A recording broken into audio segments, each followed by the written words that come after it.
Welcome back to another video. As you can see here, I'm about to unbox the Smove Mobile Gimbal. Now you can pick up this gimbal from the Smove Mobile Gimbal website. I will leave all the links to their website down below. But as of right now, as of the making of this video, this gimbal is on sale for $159. But once the sale ends, the price will go back up to its regular price of $249. Now, whether it's still worth it at that price, that is yet to be seen. Now, one extra item to bring up before talking about the features. You would need to have an extra power brick to charge the gimbal's micro mini USB port, because a power brick is not provided by the Smove Mobile Gimbal.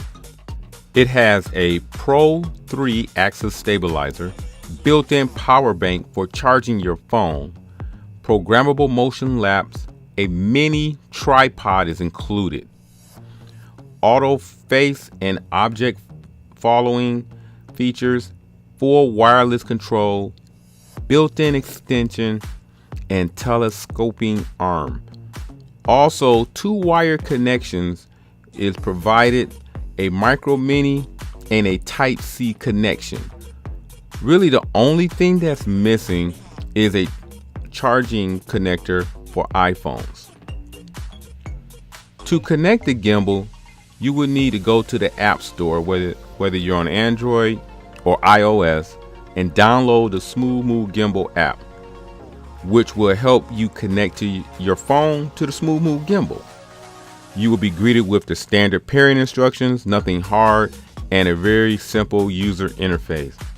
So far, without actually putting the gimbal through its paces, the interface looks like a standard camera setup with the normal settings for photos and videos and time lapse.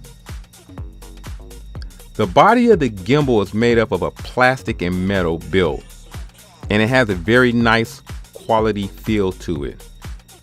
And I'm hoping that this should make a nice addition to my channel. So this is my first gimbal. I'm going to need a little time to get used to the interface, and hopefully this will come in handy when it comes to making some of my content on my channel. One of my knocks so far was customer service is kind of lacking. I did have a hard time obtaining my tracking number after they did tell me during the ordering process that they would provide you a number. I had to message Smove Mobile Gimbal through their Instagram to get them to send me more up-to-date tracking information. Other than that, that was the only hiccup that I think I might have had during this whole process of purchasing this Smove Mobile Gimbal. I'm very impressed with the build. I really like the look of the Smove Mobile Gimbal, and my initial early use. So far, I'm very impressed with the functions. So stay tuned to my channel as I get to know the inner workings of this gimbal, because right now I really couldn't give you a lot of information on how to really, make the most of using this gimbal. And once I figure it out, you can best be sure I'll let you guys know. So stay tuned to my channel. I need you guys to don't forget to sub, thumbs up the video, follow me on all my social media, and hey, I catch everyone in the next video. I'm out.